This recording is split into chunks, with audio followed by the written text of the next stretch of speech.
know why your credit score is as bad as it is? Do you know why it is that you apply for things and you get declined?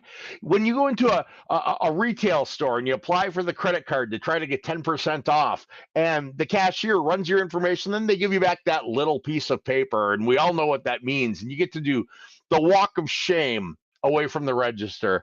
Do you know why your insurance rates are what they are? Do you know why you're having trouble getting utilities signed up without a deposit, getting an apartment without making a deposit? Well, tonight we're going to cover all of that. So tonight we're doing Credilife 101, credit awareness. Now, this is the first in my series of formal credit educations. This is the basics.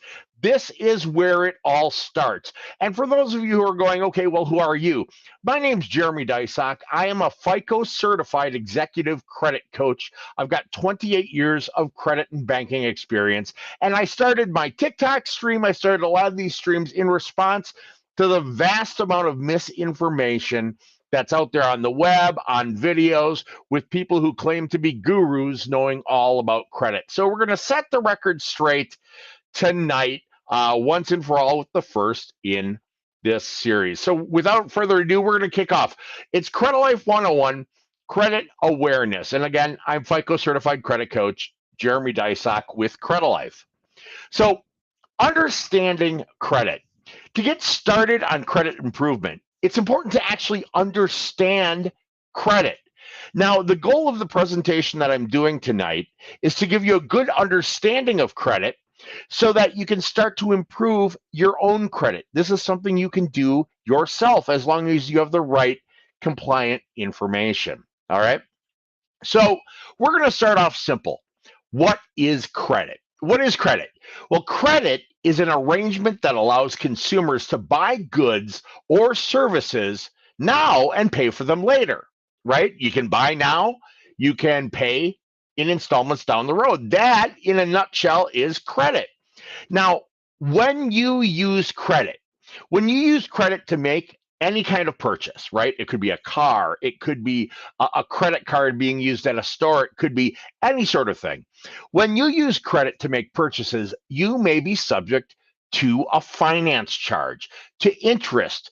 That means you end up paying more for the item that you're buying on credit than you would if you had paid cash for that same item. Now, why is good credit important? Good credit is important for home loans, that's mortgages, for automobile loans. They use credit for student loans, to obtain credit cards. They also use credit for rental background checks. They use it for employment background checks. They use it for checks for utilities like cell phones and even electric and gas bills. And they even use credit to determine your car insurance rates. So the reason good credit is important is, quite frankly, you want to qualify for things. You want to qualify for a home loan, a student loan, a credit card, an apartment, a job. But when you do qualify for these things, you want to get good rates on that car, good rates on the mortgage, good rates on these things. And this is why good credit is so important. So, what are the advantages of using credit? Using credit comes with many, many advantages. And the big question is, well, what are the advantages of using credit? So the advantages of using credit is the use of goods or services as you pay for them. For example, driving a car as you pay for it. Also, the advantages of using credit, the opportunity to buy costly items that you may not be able to buy with cash. So here's a good example. Can you imagine paying cash for a brand new car? That's a lot of money out of pocket. Most people aren't going to walk up and buy a new Tesla, reach in their pocket full $100 bills, and unless you're a streamer with major backing, that's not going to happen. So can you imagine paying cash for a new car? Credit allows us to pay over time while getting to use that item that we bought. Credit one of the advantages is it can be a source of cash for emergencies or for unexpected expenses. For example, medical or automotive. The brake goes out on the car. I don't think you can get a car repair under $1,200 these days. It used to be 800. The pump went out 800. If something went wrong, it was 800. Now it's around 1,200. Well, credit can be a source of emergency cash for unexpected expenses. Again, allowing you to pay for that repair or pay for that unexpected expense over time and make it a lot more reasonable. And then convenience. Credit offers convenience. For example, you don't have to carry large amounts of cash with you. If you're traveling, for example, carrying a lot of cash can be inconvenient or impractical. So, what are the disadvantages of using credit? Now, credit does come with some disadvantages as well. So, what are those disadvantages when it comes to using credit? So we've gone through the disadvantages, of using credit. I mistyped in my little, those of you following along on Facebook, you're going to see it says advantages. Well, there should be a little dis in front of it. So the disadvantages of using credit are the reduction of future income. For example, spending future income now and possibly living beyond your income, right? The expense of using credit. Using credit usually costs money in interest, in fees, and things like that. Another disadvantage of using credit is temptation. It's really easy to spend money that you don't or that you won't have. Anyone ever get in a little bit over their head on their credit cards? Take a look at your credit card bill and go, whoa, okay, that's a little bit more money than I planned. That's one of the things that can happen easily with using credit. And then the risk of serious consequences if you misuse credit. For example, failure to pay debts on time, damaged credit scores, repossessions, bankruptcies. Those are all side effects of misusing credit. Now, if you all have any questions, go ahead and type them into the chat. I'd be thrilled to see what types of questions you have as we go on with the presentation now. And 1 second. All right, we'll get right back into it.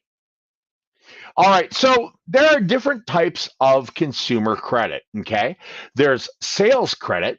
That's when you buy goods or services with a credit card or a charge account. And an example of that would be a store charge account or a credit card. And then there's cash credit. Cash credit is loans. It's when you actually borrow a chunk of money. They give you the money and you go out and you make the purchase with that money you've borrowed.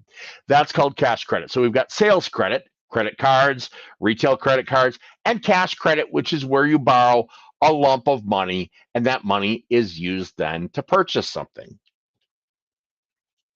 Now, types of credit cards that exist. There are three main types of credit cards. There are travel and entertainment cards. With travel and entertainment cards, you must pay the entire bill each month except for travel related expenses. The prime example of this one, American Express. Another kind of card is company or retail store cards. These permit you to charge purchases only with the merchant that's issuing the card. Good example of this would be Macy's or Fingerhut or Target or Walmart. And then there are general purpose cards or bank cards, as they're called. They're issued by banks and can be used at many places around the world. Good examples, Visa, MasterCard, and Discover Card. Now, with all of these credit cards comes something called finance charges. Finance charges are the total amount a purchaser must pay for use of the credit. That's interest, fees, and charges. All right. So, three factors will impact your finance charge when using a credit card. Number one, the amount of credit used. Okay. The more you charge, the more interest you're paying in real dollars. The next factor is annual percentage rate, APR. The higher the interest rate on that credit card, right? The more finance charges you pay. Translation, the more money out of your pocket for the same item. And then the last thing that factor that impacts your finance charge is the length of repayment time. The more time you take to repay on borrowed money, the more interest you pay. Why? Because interest gets compounded over time. All right.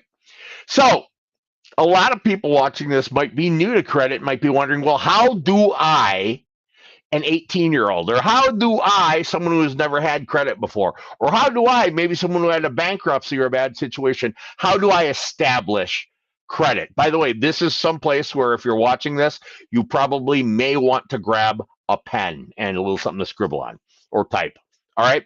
So there are 5 steps to building a sound credit reputation. Step 1, start with a job. Start with a job. Show that you can hold a job and earn money. That's step 1.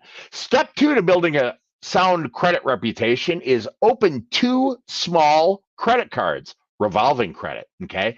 Visa, MasterCard, Discover Card. You make small purchases on them and then pay your bill on time, all right? The third step is open an installment loan. That's a loan where you make equal monthly payments until it's paid off. Once it's paid off, you're done with the financing. So open an installment loan and manage it carefully. Show that you've got experience with handling money. The fourth step is to avoid unnecessary credit inquiries. Every single credit inquiry you do when you apply for credit will cost you points off of your score. And we want to raise our credit score as high as possible. So avoid unnecessary inquiries. And then lastly, use a budget. It's a strategy so few consumers choose to exercise, right? By maintaining a livable budget, right? You're going to save more, and you're going to risk, really reduce the risk of being over leveraged or living outside your means, or quite frankly, spending more than you bring in. So that's the 5 steps to building a good credit reputation. Now, where this info is held is at something called the credit bureaus, okay? Now, the credit bureaus are private companies that maintain records of your credit history, okay? And a little bit about the credit bureaus. There are 3 credit bureaus: Equifax, Experian, and TransUnion. Now, not all creditors pull from all 3 bureaus. When you apply for credit, some people pull one bureau, some people will pull all 3. It depends on their own individual underwriting guidelines for the credit that you're applying for. Now, not all creditors report to all 3 bureaus. Some creditors report to 1 or to 2 or to all 3 bureaus. And did you know that creditors are not required to report to any of the bureaus? So you could have financing, you could have loans, and they're not reporting. You're like, hey, aren't you supposed to report? They're not required to do so. So those are questions to ask when you're thinking about taking out credit. So that is the credit bureaus. Okay, next we want to talk about credit scores. And I'm going to use, as the example scoring model I talk about tonight, I'm going to use something called your FICO score. FICO scores are used by 95% of all lending institutions in the United States. It's the main score. It's the more score. If you want more house, more car, more credit card, they're going to look at FICO. Okay, so credit scores. FICO credit scores range from 300 to 850. Okay, 300 up to 850. Now, less than 620 points as a score, you're considered high risk to lend to open credit for. 620 to 740 of a score, you're fair to a good risk. And above 740 is considered excellent credit. We all want to be excellent. We all want to be excellent. So you want to aim for that 740 and higher. Now, there are some important credit terms that you're going to want to keep in mind when we're talking about credit, when you're looking at building your credit, when you're getting into your credit journey. Number 1 term, credit rating. A credit rating is the creditor's evaluation of a person's willingness and ability to pay debts. That determines your credit rating. Remember, I said excellent, good, fair, poor. The next is credit report. The credit report is a history of a person's financial and credit practices. Okay, it's a history of your willingness and ability to repay in a timely fashion. Is what it comes down to. It's the data. It's the actual hard stuff that you did. And then lastly, credit score. That's a numerical expression of a person's credit worthiness, and it's an overall risk rating based on an algorithm, math formula applied to the data that's in the credit report. Okay. Now, I mentioned FICO scores, right? FICO score, and you hear FICO score everywhere. How many of you have heard the term FICO score? Give me some number ones in chat, or give me some hearts if you've heard of the term FICO score before. Well, what makes up your FICO score? What's your FICO score made of? So I'm going to tell you the secret sauce here. Your FICO score is comprised of 5 primary factors. 5 main things make up your FICO score. So we'll start off with payment history. 35% of your entire FICO score is made up of payment history. It's the most important factor there is frankly making payments on time. Did you pay on time? Did you pay at all? Gee, someone's going to want to know that if they're thinking of lending you money, right? Makes sense. 35% payment history. Now, a full 30% of your FICO score is balance to limit ratio. Balance to limit. It is how much of your available credit card lines, revolving lines, your bank credit, your retail credit. It's the percentage of credit cards that you've used. So you want to keep balances low to keep points high. The higher your balance is, the lower the points you get towards your FICO score. So the next segment, 15%, that's credit age. That's how long you've had credit. How long have the accounts been on your credit report? The longer they've been, the more point potential you get in that 15% block of the FICO algorithm. The next is 10%, and that is types of credit. What types of credit are there? There are credit cards, there's installment loans, there are retail accounts, there's mortgages. One kind is good, 2 kinds is better, 3 kinds is better. It shows that you're able to manage different sorts of credit responsibly. And then the final 10% that makes up your FICO score is inquiries. Every single hard credit inquiry. So when you're applying for credit, that's called a hard inquiry. Why is it hard? Because it costs you points. Okay. Every hard inquiry costs you between 5 and 15 points based on your current credit profile. All right. That's what makes up your FICO score. 35% payment history, 30% balance to limit ratio on credit cards, 15% credit age, the history, the length of time you've had credit open, 10% is types of credit, and 10% is inquiries. Now, maintaining a good credit rating. Maintaining a good credit rating is far easier than fixing damaged credit. Let me give you a quick example. Did you know that it takes 24 on-time payments to make up for one 30-day late on your credit report? That means 24 on-time payments to make up for one 30-day late on your credit report. Well, why? Well, because you had one job to pay it within 30 days. In fact, a 30-day late means you're 30 days past the due date. So they lent you money until the due date. You didn't pay it then, you've gone 30 more days past it, right? So maintaining a good credit rating, it's far easier than fixing damaged credit. Maintaining a good credit rating, these are ways to do it. Utilization, only use as much credit as you can comfortably repay. Timelines, or timeliness, pardon me, pay your bills on time. Records, keep accurate records of charges, statements, and payments. Communication, contact credit card companies immediately if you can't pay your bill on time. And then resolve.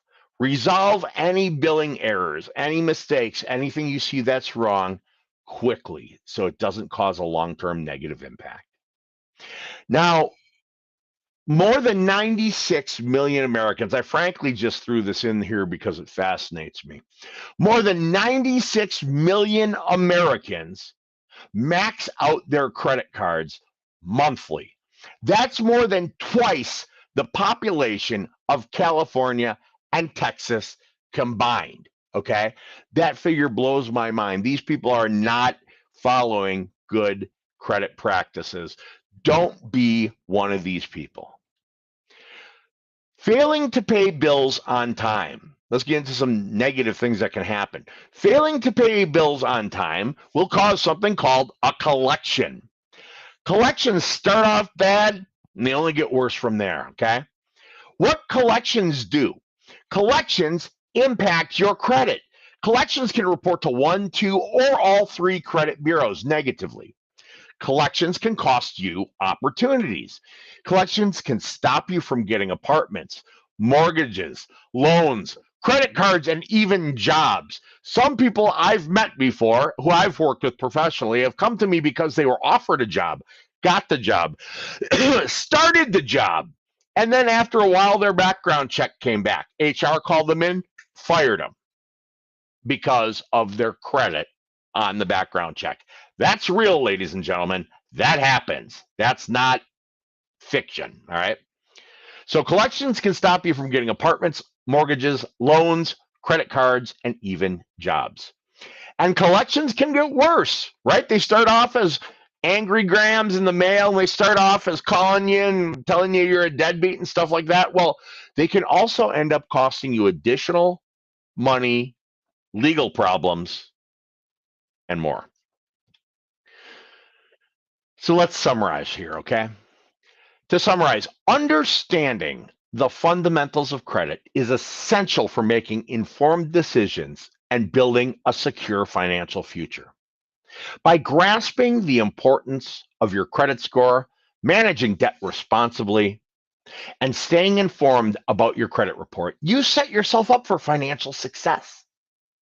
Remember, good credit practices not only open doors to better financial opportunities, but also empower you to take control of your financial journey.